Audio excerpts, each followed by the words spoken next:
y en todos los, se podría decir, más de 100 debates que he tenido con escépticos, agnósticos, politólogos, ateos, etcétera, etcétera, siempre me he enfrentado, cuando atacan la Biblia, preguntarles si ya la leyeron. Y créanme que casi un 80% de las personas que discuten, agreden o son hostiles a la Biblia o la critican, ni siquiera la han leído. Y cuando te dicen, ya la leí, quiere decir que comenzaron desde el Génesis. Imagínense nada más, la Biblia no se comienza a leer desde el principio, sino desde el Nuevo Testamento, y te dicen, ya la leí, o sea, leí los 66 libros en 3 o 4 meses, y con eso ya entendieron los secretos de Dios. Qué tremendo, ¿verdad? Entonces es importante que esto lo tengamos nosotros como base, porque estos secretos que pertenecen al mundo espiritual, a Dios le ha agradado revelárnoslos a nosotros. Cuando Jesús comenzó a hablar en parábolas, Mateo 13, Marcos capítulo 4, etcétera, etcétera, les dijo a ustedes, a los discípulos, a los que me siguen, les he dado a entender las cosas que estoy contando en las parábolas. Que el sembrador salió a sembrar, que el trigo, la cizaña, las aves del cielo, la tierra, etcétera, etcétera, que la gente ni siquiera entiende, tenían un trasfondo espiritual dado a los que siguen a Jesús. Entonces, si tú eres una persona, o los que nos escuchan, que quieres respuestas, por ejemplo, ¿por qué Dios permitió el mal en el universo? ¿Por qué, si Dios sabía que Adán y Eva iban a pecar, por qué los creó sabiendo como omnisciente que es Dios, etcétera, etcétera?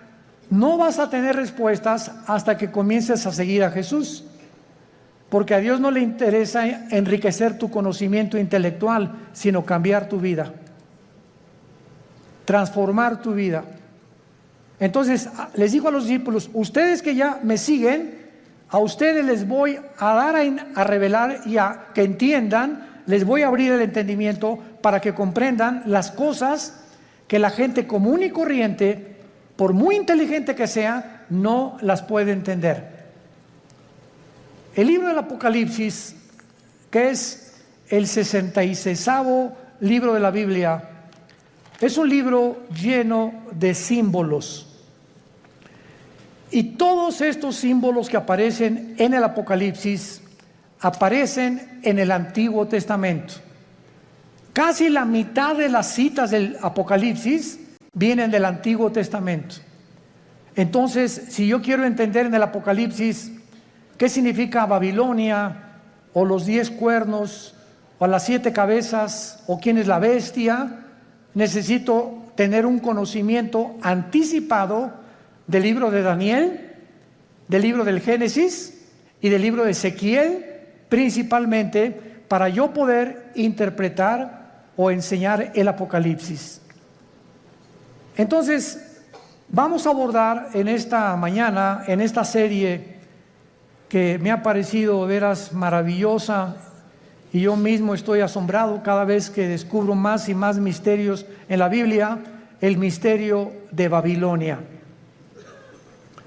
En la Biblia hay 2 palabras, 2 ciudades que se mencionan más que cualquier otra nación de toda la historia. Y la primera es Jerusalén. Es la que más se menciona desde el Génesis hasta el Apocalipsis. Y la segunda es Babilonia. Cuando la Biblia termina en el Apocalipsis mencionando a Babilonia, a una ramera que vamos a ver ahorita, por eso se le llama un misterio, porque es la madre de las rameras y de las abominaciones de la tierra. Tenemos que entender que en el Antiguo Testamento fue en la tierra de Babilonia donde comenzó la brujería, la astrología, el ocultismo, las ciencias ocultas y todo aquello que pertenece a la dimensión satánica tuvo su origen en Babilonia. Ahora bien, la palabra Babilonia y Babel son intercambiables. Pero encontramos nosotros en Génesis capítulo 10 que la primera ciudad que Nimrod se le menciona en Génesis 10 del 8 al 10 como un cazador delante de Jehová. Pero esa palabra delante de Jehová significa en contra de Dios en el original hebreo. Y él fue el primer hombre que levantó Babilonia, que después acabaron levantando una torre, Génesis 11, la torre de Babel, donde Dios tuvo que confundir las lenguas, porque si ellos continuaban con ese sueño, con ese anhelo de llegar al cielo y de tener comunicación con los astros, etcétera, etcétera, ellos iban a acabar completamente destruidos por Dios. Entonces, la gran variedad de lenguajes que hay en el mundo es una manifestación de la misericordia de Dios. Porque de otra manera nos acabaríamos todos, pero en 3 días. Entonces, gracias a que unos hablan francés, otros español, otros italiano, etcétera, etcétera, el mundo ha durado casi 6,000 años. Muy bien, ahora Babilonia, aparte en el Antiguo Testamento, aparece con otros nombres geográficamente. Uno de ellos es la tierra de los caldeos. La tierra de los caldeos. Y esta palabra, la tierra de los caldeos, esta frase significa la gente que vivía en Caldea, y Caldea era Babilonia.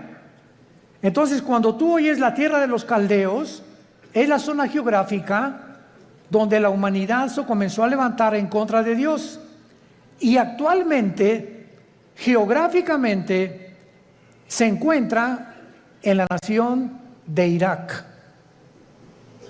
Ahí lo que es ahorita Irak y Siria, porque en el Antiguo Testamento Irak y Siria era la tierra de la Mesopotamia y no había una división, estas dos naciones no están divididas todavía, y toda esa área geográfica es precisamente donde comenzó la humanidad, de acuerdo a la Biblia, porque por ahí corre el río Tigris, que nace en en Turquía, son como 3,000 kilómetros y desemboca en el Golfo Pérsico, donde ahorita hay una gran tensión, por cierto, entre Irán, Inglaterra y Estados Unidos, porque Irán continúa apoderándose de los barcos petroleros ingleses, porque está provocando Irán.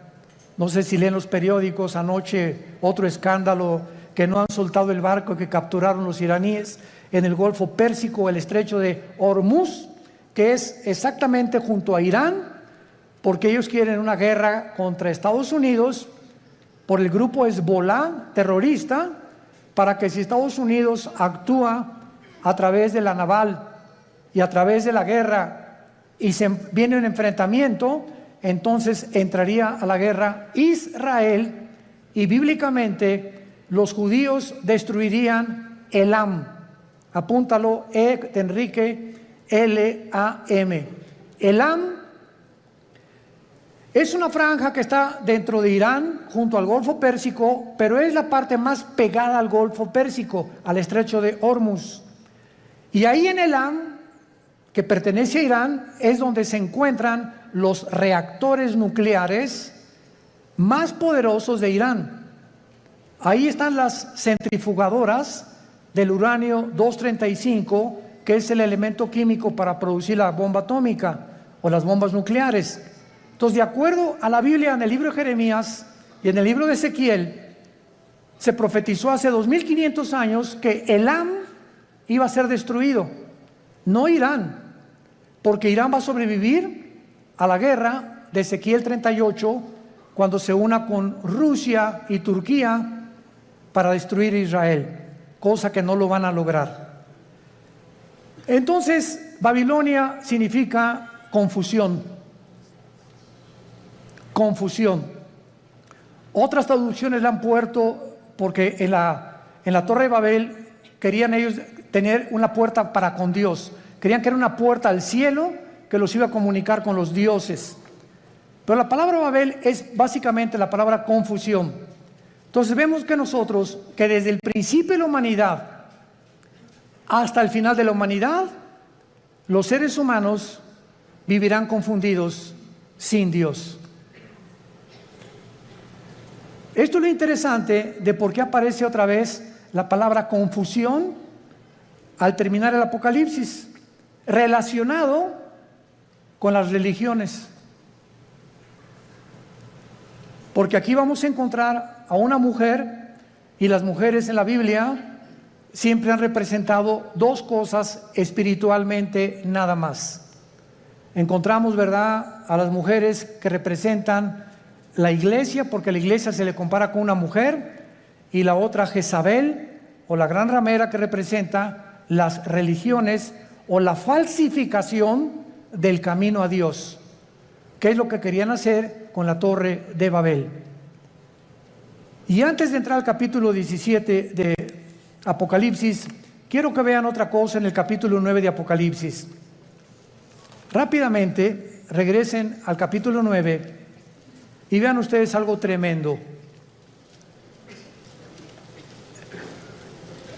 Vemos nosotros en la sexta trompeta, Apocalipsis 9, versículo 13 en adelante, de qué manera se describe en la sexta trompeta uno de los ríos que atraviesan Babilonia. El sexto ángel tocó la trompeta y oí una voz de entre los cuatro cuernos del altar de oro que estaba delante de Dios, diciendo al sexto ángel que tenía la trompeta: desata los cuatro ángeles que están atados junto al gran río Bravo. ¿Eso dice? No, ¿verdad? Junto al Nilo. Tampoco.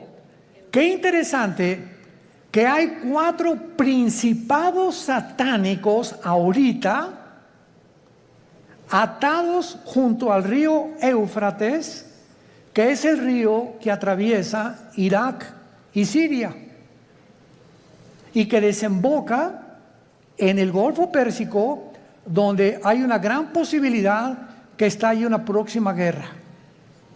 En otras palabras, de acuerdo a la Biblia, el área geográfica más endemoniada que hay, más satánica, más que el Teposteco y más que cualquier otro lugar donde hay brujería a la mexicana, es Irak e Irán. Ahí están cuatro principados atados, y dice la Biblia, y fueron desatados, versículo 15, los cuatro ángeles que estaban preparados para la hora, el día, el mes y el año, a fin de matar a la tercera parte de los ángeles. En otras palabras, el mundo que vivimos actualmente está bajo el control de ángeles. Pero no ángeles buenos, ángeles caídos. Y la Biblia nos corre las cortinas y nos muestra que en esta época que estamos viviendo, que ya se va a acabar, vamos a entrar a donde ya los ángeles caídos serán completamente derrotados, y entrará Cristo con la iglesia a gobernar el mundo por 1000 años, después la Nueva Jerusalén, después la eternidad. Pero dice Hebreos capítulo 2, Dios no sujetó el mundo venidero a los ángeles. O sea, el mundo que viene después del de nosotros, ya los ángeles no van a tener parte, ahorita sí la tienen. Y esto lo explica el capítulo 10 de Daniel, el capítulo 7 de Daniel, el capítulo 2 de Daniel, Ezequiel capítulo 28, Isaías capítulo 14, etcétera, etcétera, donde cada nación, Grecia, Egipto, los medos, los persas, los romanos, los babilonios, todos tenían ángeles que les decían a los gobernantes lo que tenían que hacer. Y eso el mundo pues no lo sabe, ¿verdad? Por eso se nos manda a orar por nuestro gobierno, porque hay ángeles que están influenciando tremendamente los asuntos del mundo terrenal donde tú y yo vivimos. Muy bien, vayamos pues a Apocalipsis 17 y veamos este conflicto y este misterio que vamos a resolver, que es el primero de Babilonia. Vino entonces uno de los 7 ángeles que tenían las 7 copas y habló conmigo diciéndome: ven acá, te mostraré la sentencia contra la gran ramera, la que está sentada sobre muchas aguas. Brínquense al versículo 18. ¿Quién es la ramera? Y la mujer que has visto es una ciudad. ¿Ven cómo la Biblia se interpreta a sí misma? No es de interpretación privada la Biblia. La misma Biblia se interpreta a sí misma. Y la mujer que has visto es la gran ciudad que reina sobre los reyes de la tierra. O sea, antes de seguir abordando, la Biblia profetiza en este capítulo que vendrá una ciudad que se va a levantar en el mundo religiosa. Y que esta ciudad religiosa está mezclada con la política. Y que al mismo tiempo esta ciudad va a gobernar la política durante 3 años y medio, y la política que va a reiniciarse con el anticristo va a matar a la mujer, o sea, va a incendiar esta ciudad, y entonces los últimos 3 años y medio de la gran tribulación vendrá la persecución del anticristo. Entonces, los primeros 3 años de la tribulación, la persecución es religiosa. Y los últimos 3 años es política. Y esto es interesantísimo, porque la unión de la religión con la política ha sido durante toda la historia. Un ejemplo, para que no se empachen. ¿Cuáles son los 2 poderes que mataron a Cristo? Los 2 espíritus que mataron a Cristo. El espíritu religioso, no fue el espíritu comunista, ni socialista, ni el espíritu ateo, fue el espíritu religioso y el espíritu político. Cuando salió Pilato ante el pueblo, le gritaron los líderes religiosos: crucifícale. El poder religioso, representado por los fariseos, influyó en el poder político de Pilato. Él representaba como procurador, y Pilato se lavó las manos y dijo: es que yo no encuentro ningún mal en este hombre. Y entonces ellos comenzaron a gritarle: crucifícale, crucifícale y entréganos a Barrabás. Porque la costumbre era que cada Pascua se soltara a un preso político. Entonces vemos nosotros cómo el poder político cede a la presión del poder religioso, y entre los 2 se encargan de matar al Mesías del mundo. Y desde entonces, antes y por toda la historia, vemos todos los emperadores con brujos. Siempre los emperadores y los presidentes y los gobernadores siempre han tenido personas del mundo del ocultismo. Dichosos los que se han salvado y han tenido cristianos de consejeros, pero siempre han estado consultando a los brujos, a los astrólogos, a los ocultistas. Los invitan a sesiones espiritistas para que invoquen espíritus, pero la unión entre el mundo religioso del oculto, lo vamos a descubrir, el mundo religioso pertenece al ocultismo. Se van a sorprender de muchas cosas, y por eso es tan satánico, porque es el que controla el gobierno político, y así ha sido durante toda la historia. Y cuando el anticristo, antes de que él pueda tomar el poder del mundo, va a necesitar, Apocalipsis 13, al falso profeta. ¿Quién es el falso profeta? Va a ser un líder religioso que va a unir a todas las religiones del mundo en una sola.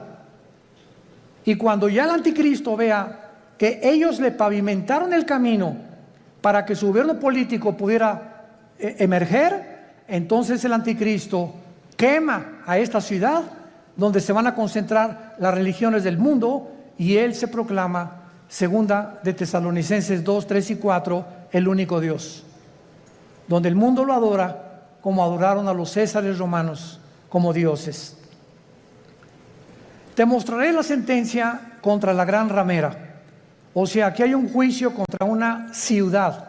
Es lo primero que acabamos de despejar esta incógnita. Esta ramera representa a una ciudad que está sentada sobre muchas aguas. Las muchas aguas en la Biblia son las naciones, como lo interpretó el versículo 18. Y dice así, versículo 2, con la cual han fornicado los reyes de la tierra, y los moradores de la tierra se han embriagado con el vino de su fornicación.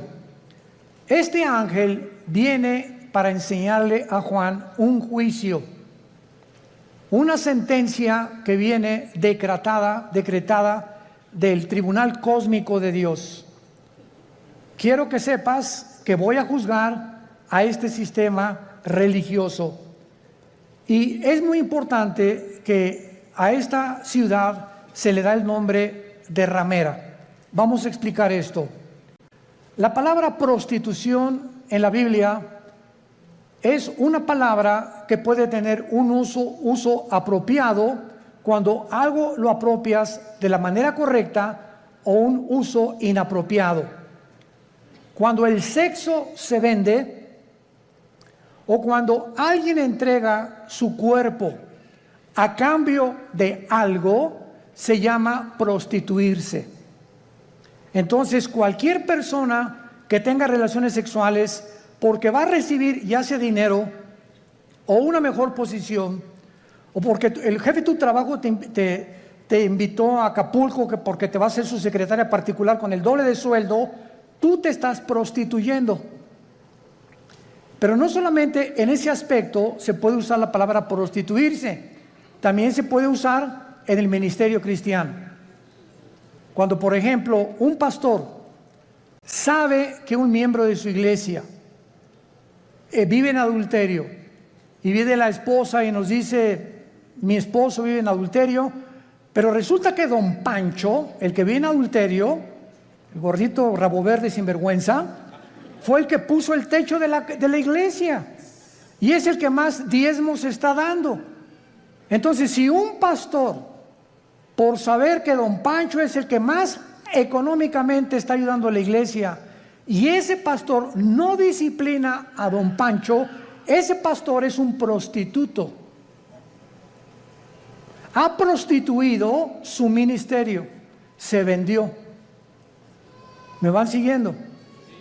Siempre que tú cedes a tus convicciones por dinero o por un interés, te estás vendiendo. En la Biblia es la palabra fornicar. Por eso más adelante dice que esta ciudad ha fornicado, ha tenido relaciones ilícitas con los gobiernos, y la iglesia no tiene que haber separación entre iglesia y el Estado. La separación gubernamental y políticamente entre la iglesia y el Estado es beneficiosa, es saludable, porque ningún Estado, ningún gobierno puede imponer. Hagan de cuenta que en México surge un presidente cristiano. Este presidente de ninguna manera debería atreverse a imponer el cristianismo en la República Mexicana, porque se coartaría la libertad, porque todos somos libres de manifestar las creencias en las cuales nosotros creemos. Pero cuando ya se impone una religión a través de la muerte o de la Inquisición o de la tortura con el beneficio de la iglesia, es cuando vemos que ese sistema se ha prostituido. Se ha prostituido, porque a la iglesia no le corresponde juzgar a los malos, eso le pertenece al Estado. El Estado usa el Estado de Derecho para castigar a los malos, silla eléctrica o pena capital o pena perpetua, lo que sea. La iglesia tiene la función de predicar el Evangelio para que el corazón del ser humano sea transformado. La justicia la aplica el Estado, no la iglesia. Para que me vayan siguiendo con mucho cuidado. Esto es muy importante, porque el otro día escuché una conferencia de un grande teólogo que me sorprendió con lo que dijo, y me dice: de todos los países a los que yo he visitado en Latinoamérica, el más inculto y el que más ignorante es de todo lo que está pasando, México lindo y querido. Sentí algo bien feo aquí adentro de mí. Se considera el país más ignorante y más inculto de todo lo que está pasando políticamente, religiosamente, etc. Como que si al mexicano no le importa más que el Calimán y las telenovelas y el América, desde luego. Además vive el América. Bueno, pero esto es tremendo, ¿verdad? Y otra cosa que también me sorprendió es que un análisis que hizo las Naciones Unidas fue que en Europa el promedio de la gente normal, desde los 10 años de edad hasta los 25 o 30 años de edad, cualquier europeo de cualquier nación de Europa ha leído antes de los 25 años por lo menos 6, 7 libros al año. Y en México, 1 al año. Y con trabajo no lo acabaron. ¿Se imaginan? Estamos con el esto, con el Calimán, la televisión, ausentes completamente de cultivar nuestro espíritu, nuestra mente intelectual. Me gradúo de abogado y jamás me vuelvo a meter a la jurisprudencia ni a los libros. Me gradúo de médico, no me actualizo con todos la tecnología impresionante en la medicina que hay actualmente. Por ejemplo, no sé cuántos de ustedes han notado que ya no uso lentes. Asústame. No es para que se asusten, ¿verdad? Pero es increíble. Tengo como 40 años usando lentes. Yo tenía hipermetropía, astigmatismo y no podía leer. Ahorita tengo una visión de 20/20, impresionante. ¿Saben lo que me hicieron? Resulta que hay...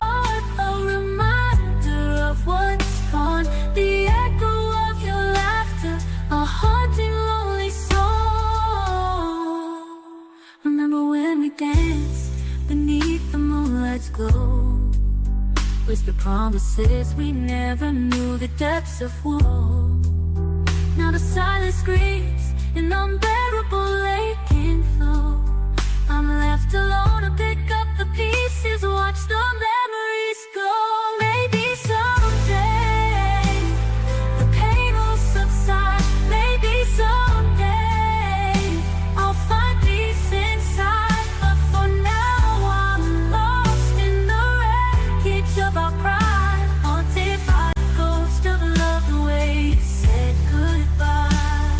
Scars of love etched upon my soul, a symphony of pain. Y en Dallas, Texas, está uno de los médicos oftalmólogos que trajo el rayo láser. Pero a mí no me hicieron nada más el rayo láser, sino que me hicieron 2 implantes de la oftalmología, 2 implantes intraoculares. O sea, me metieron 2 ojos o 2 lentes, no sé.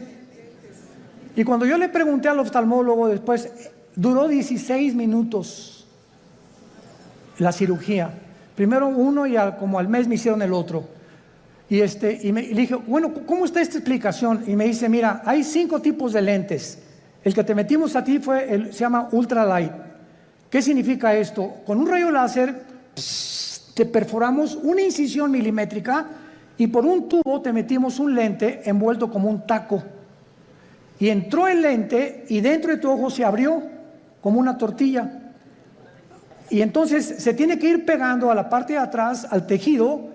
Y en ese momento, bueno, me dieron entrenamiento, ¿verdad? Todos los días me dieron que tenía que hacer una pluma así, acercármela todo lo más, como 50 o 100 veces, hasta que ya pudiera ver de cerquito. Ahorita ya no necesito nada, ya puedo ver de lejos, ya la luz casi no me molesta. Pero es impresionante la tecnología de la oftalmología y de todas las demás ramas de la ciencia del siglo XXI. A mi hijo Caleb le hicieron en 7 minutos el láser, nada más que a él no le hicieron cirugía. A él con el puro láser le quitaron los problemas que tenía de la vista con una garantía de 35 años. Ahí me dieron hasta que venga el Señor por nosotros. Pues sí, ya para qué quiero más, ¿verdad? Bueno, pero este es el mundo que estamos viviendo, ¿no? Entonces, están pasando muchas cosas en el mundo y tenemos que estar actualizados, tenemos que estar leyendo revistas, actualizándonos, ¿verdad? Las noticias para saber y enterarnos cómo está la cosa, y tenemos que tener hambre, pero más que nada, hambre de la Biblia. Muy bien. Entonces, la prostitución en este pasaje, la ramera representa, si lo quieres apuntar, la prostitución de la religión. Cuando la religión se vende, cuando la religión ofrece, dame dinero y tu hijo va a ser sanado, dame dinero y la maldición se irá de tu casa, o manda dinero y vas a recibir a cambio algo, esta religión está negociando la salud y se está prostituyendo. Porque la Biblia dice que Dios ama al dador alegre, no por necesidad, ni por coerción, ni por amenaza, ni porque si no mandas, la maldición de Tutankamen caerá sobre tu casa.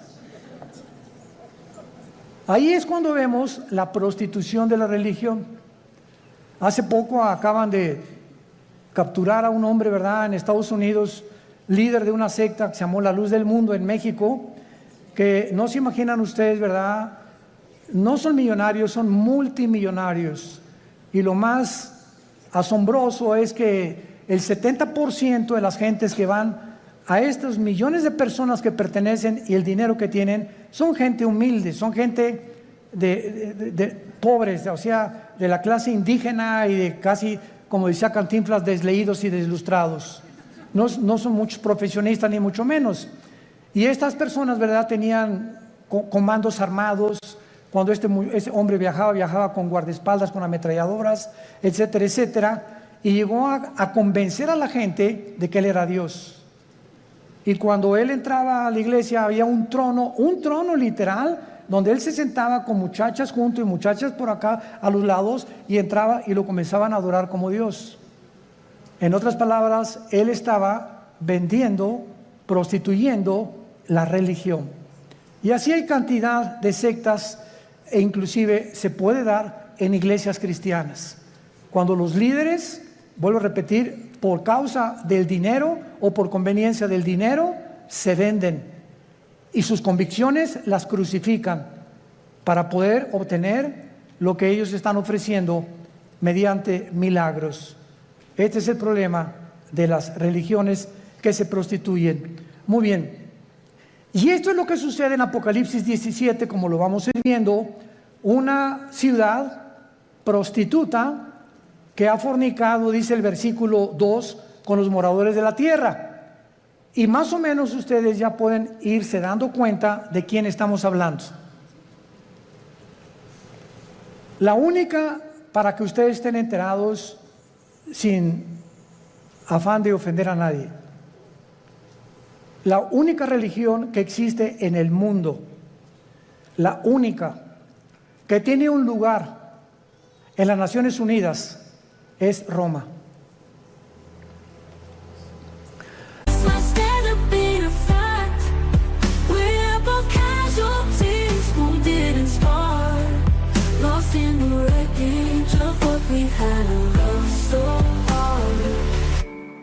We tried to mend the cracks, to fill the void, but the chasm grew wider, our love destroyed. The whispers turned to shouts, the screams became a roar, leaving nothing but ashes up on the battlefield floor. Now the walls are cracking, the foundation's weak, every word a dagger, every touch a shriek. My heart's a prisoner, trapped in a cage of pain, haunted by memories, driving me insane. This is the end, the final act, never last. Love's not stand up in a fact. La única religión que durante 18 siglos en Europa no permitía que los reyes se casaran más que con los que ellos autorizaban.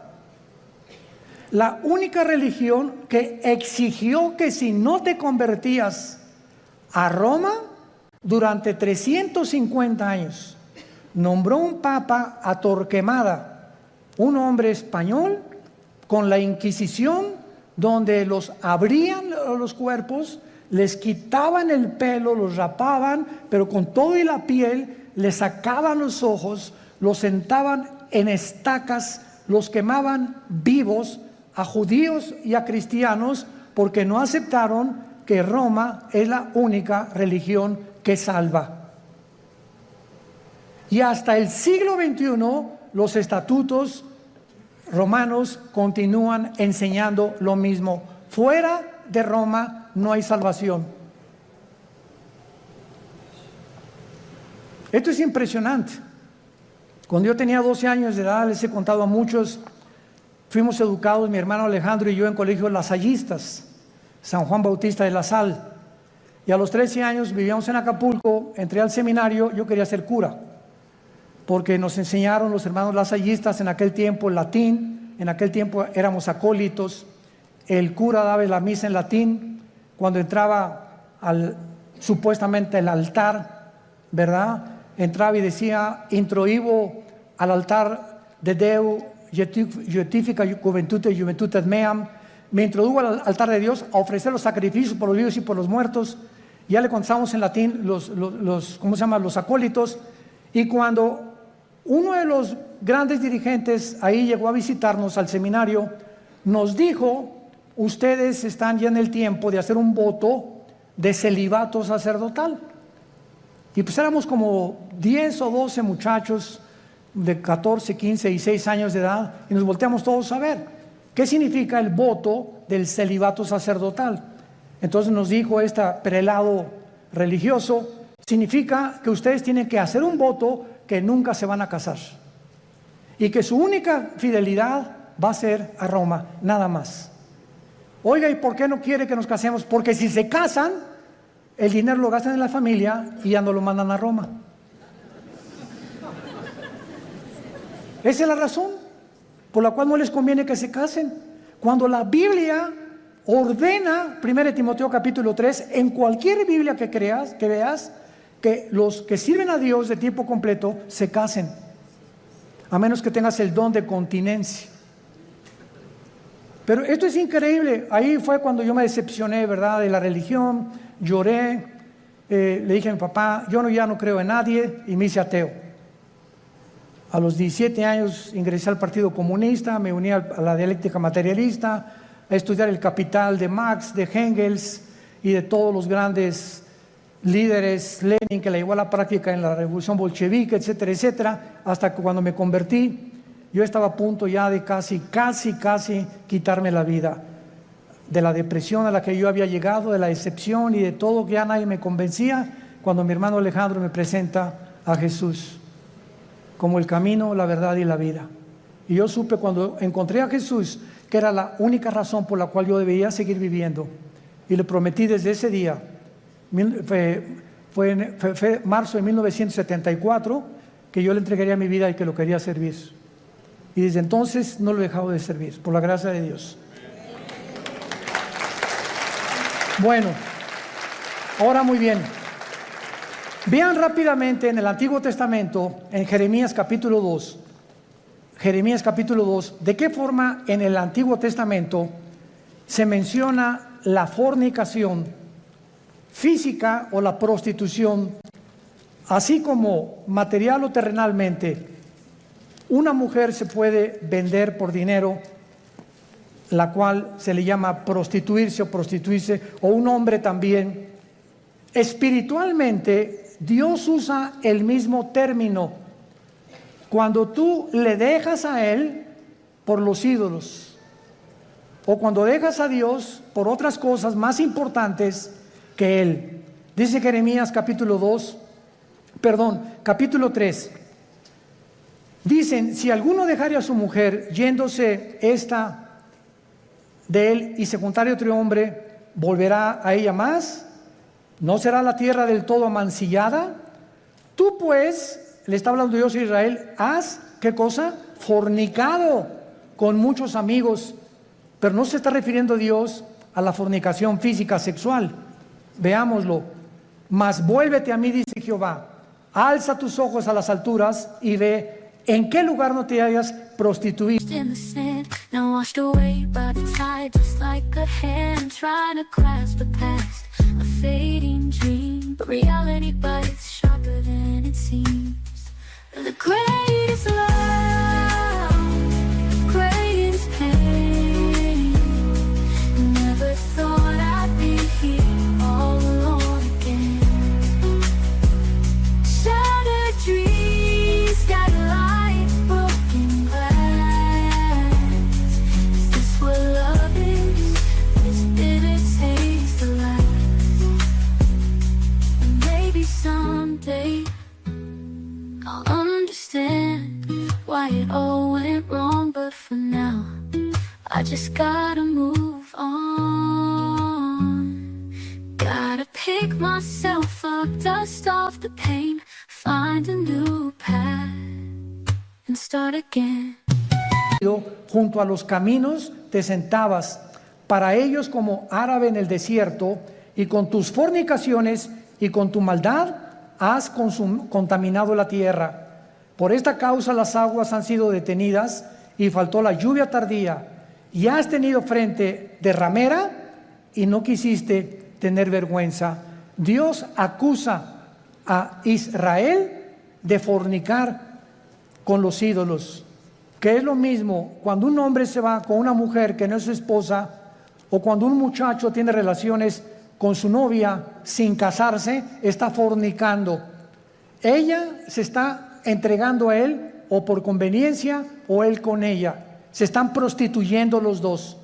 Y cuando tú espiritualmente dejas a Dios y abrazas cualquier otra área de la vida por olvidarte la palabra de Dios, has prostituido tu llamado.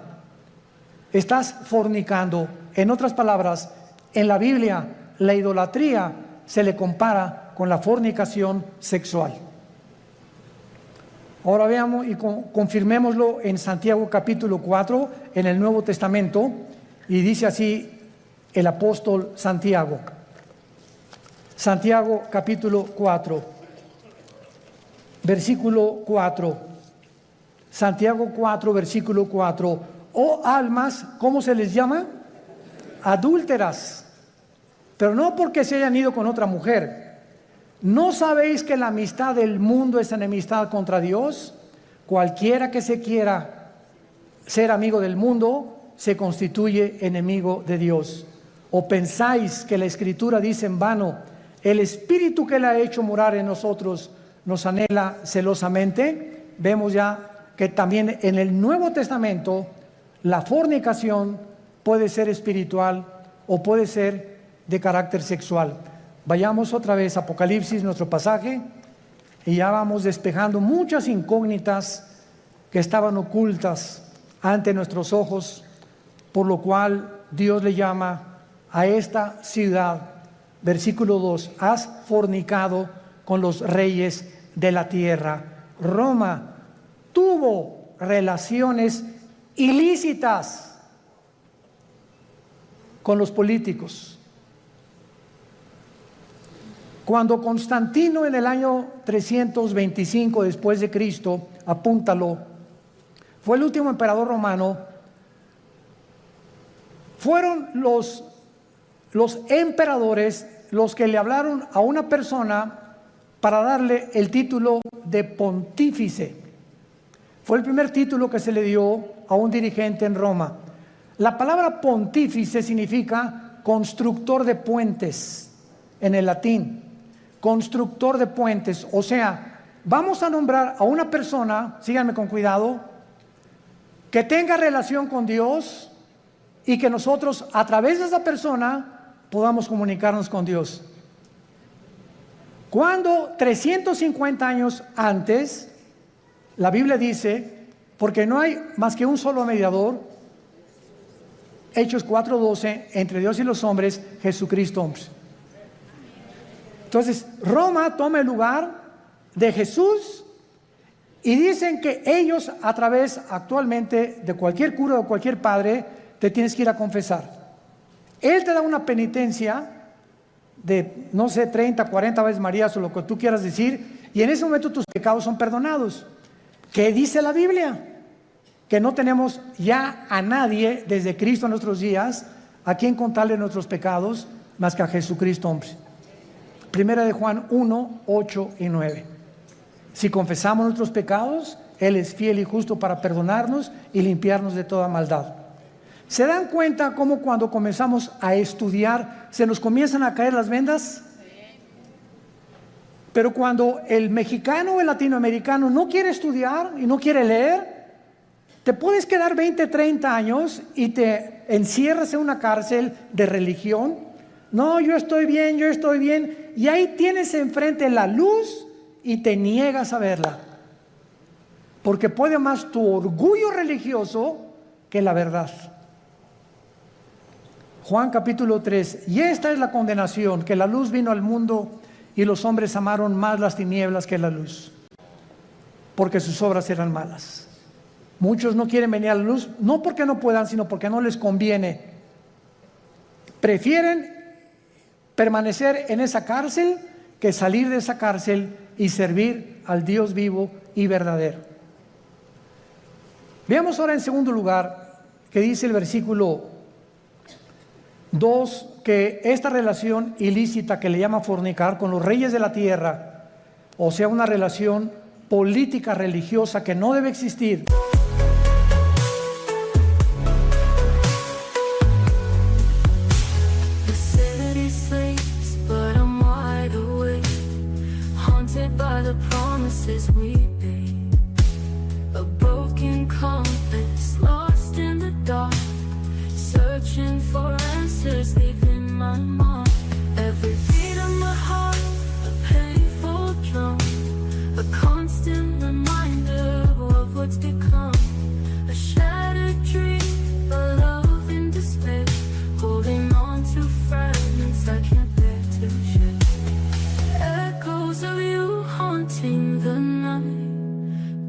Of memories bathed in moonlight, whispers in the wind of phantoms plea, forever lost, a love that used to be. Los moradores de la tierra se han embriagado con el vino de su fornicación. La palabra embriagarse, ustedes saben, es emborracharse, pero no con tequila herradura, ni con mezcal, sino aquí también se usa en el sentido que la religión embriaga a las personas, las emborracha, les nubla el entendimiento y los convierte en ovejitas con un pastor ciego. Entonces, cuando tú estás en algún movimiento religioso y abundan en el mundo entero y no entiendes, ni lees, ni conoces, sigues como borrego, simplemente porque pues ahí va tu familia, o porque ahí van tus amigos, o porque te cautivó esa persona que se dicen dioses, etcétera, etcétera, estás como borracha. Caes en una trampa tremenda. ¿Se acuerdan de Jim Jones? 1978, que se llevó a 1,000 personas a la Guyana junto a Venezuela. ¿Se acuerdan de David Koresh, que en Waco, Texas, dijo que él era el ángel del Apocalipsis? ¿Se acuerdan de Juan Carlos Miranda? Recientemente, que dijo que él era primero el anticristo, pues que era Jesucristo. Y así este señor de la luz del mundo, que dijo que él era también el único que debían de adorarlo. Y cuando llevaba en su haber 7 o 4 niñas violadas, ¿qué le pasa al mundo? Te puedes preguntar, ¿no? O sea, qué fácil somos engañados. Qué fácil es caer en una secta por no estudiar. Mi pueblo pereció porque no tuvo conocimiento. ¿Ven la importancia de prepararnos? Ahora veamos aquí en el versículo 3 que el Espíritu Santo traslada o transporta a Juan a un desierto. Y ahí en el desierto tiene una visión tremenda el apóstol Juan. ¿A quién ve a Juan? ¿A quién ve? A una mujer sentada sobre una bestia escarlata. El color escarlata es el color de los dragones. Es un color rojizo, que es el color que se asocia con la sangre, con la guerra y también con Satanás. Entonces vemos ahí una mujer sentada o montada sobre una bestia escarlata. Y esta bestia tenía llena de nombres de blasfemia, que tenía 7 cabezas y 10 cuernos. Nuestro paso actualmente ahorita es tratar de descifrar qué significa la mujer sentada sobre esta bestia. Muy bien, esta bestia en el versículo 8 nos da la interpretación. La bestia que has visto era y no es, y está para subir del abismo e ir a perdición. Número 1, esta bestia es el nombre que el Espíritu Santo le da a una imagen o a un principado satánico que ya había existido antes en el mundo. ¿Se acuerdan de los 4 ángeles atados junto al río Éufrates? ¿Quiénes creen ustedes que sean esos 4 ángeles? Porque si estaban atados, no es porque vivían en Disneylandia, ¿verdad? Sino que eran 4 ángeles que ocasionaron un daño tan grande en la historia humana que Dios los encerró y los va a soltar al final de la gran tribulación, cuando nosotros ya no estemos ahí. Pero en el capítulo 10 de Daniel se nos revela que cuando Dios envió un ángel a la tierra para comunicarle a Daniel el futuro de Israel con la profecía de las 70 semanas, otro principado satánico se atravesó y lo interrumpió durante casi 3 semanas, que mientras había una guerra en la dimensión espiritual, Daniel se encontraba en la tierra orando. En esas 3 semanas hubo una guerra espiritual sin que Daniel lo supiera. Y esas oraciones de Daniel hicieron que viniera el ángel y bajara Miguel, el arcángel y comandante en jefe de las huestes de los ángeles buenos de Dios, para que ese ángel fuera librado y llegara a la tierra, a Jerusalén, a Babilonia, y le entregara a Daniel el recado. Y entonces ahí el ángel le dice a Daniel: me detuvo el ángel de Persia. En otras palabras, el principado que estaba gobernando el imperio pérsico, que es el imperio de Irán, porque en 1935 se le cambió de Persia a Irán, era un principado satánico. ¿Y cuáles son los 4 imperios que Daniel menciona? Babilonia, los medos y los persas, los griegos y los romanos. Estos 4 ángeles del Apocalipsis de la 6ª trompeta son los 4 ángeles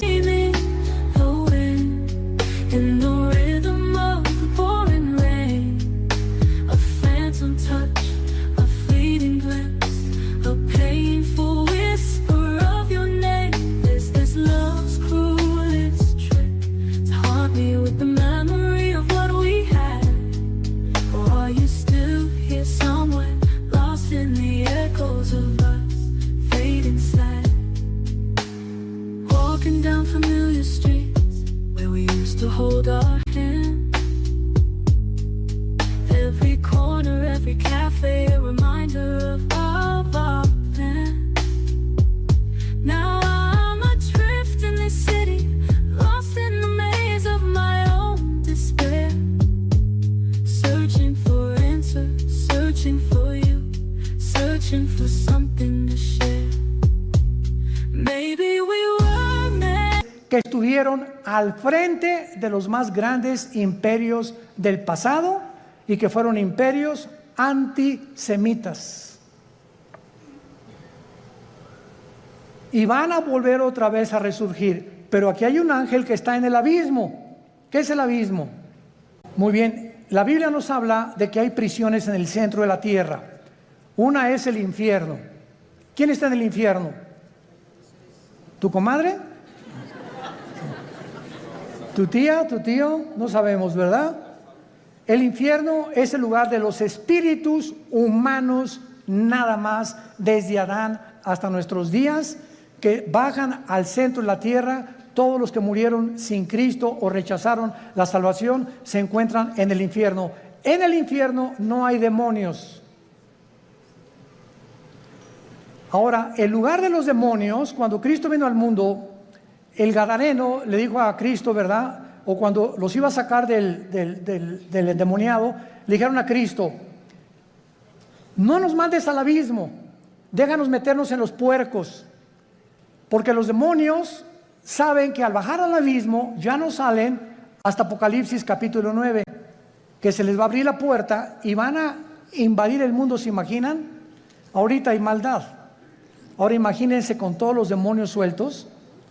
Entonces en el abismo están los demonios, en el infierno los seres humanos, en el Abadón o en el Tartarus están los ángeles caídos que Dios ha guardado por ahí y que también serán soltados después. Y hay otros ángeles que están guardados y que ya nunca jamás, por toda la eternidad, van a ser soltados.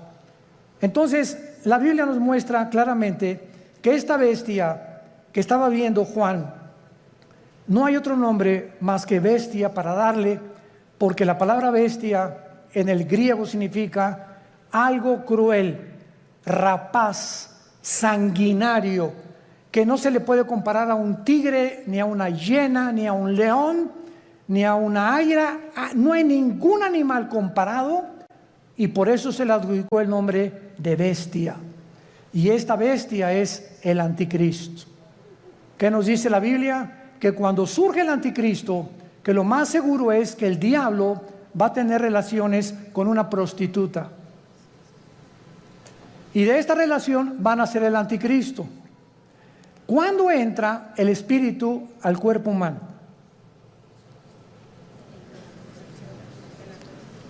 Cuando mi papá se juntó con mi mamá, el cromosoma Y de mi papá se juntó con el óvulo de mi mamá, doble X, se formó una célula de 46 cromosomas que le llaman el cigoto o el cigote, ¿verdad? Y después ahí es el feto y ahí se va formando la criatura. La pregunta es la siguiente: ¿cuándo entra el alma humana o el espíritu al cuerpo humano?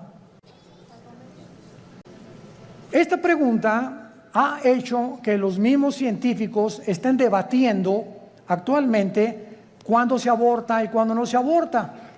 No hay ningún médico, ningún doctor, ningún genetista, ningún ginecólogo, nadie que te pueda decir cuándo comienza la vida. Y por eso se ha dado especulaciones. No, puedes abortar a las 3 semanas, a los 2 meses, al mes. Y las leyes en diferentes naciones cambian de acuerdo a la perspectiva y la opinión de tales o cuales médicos.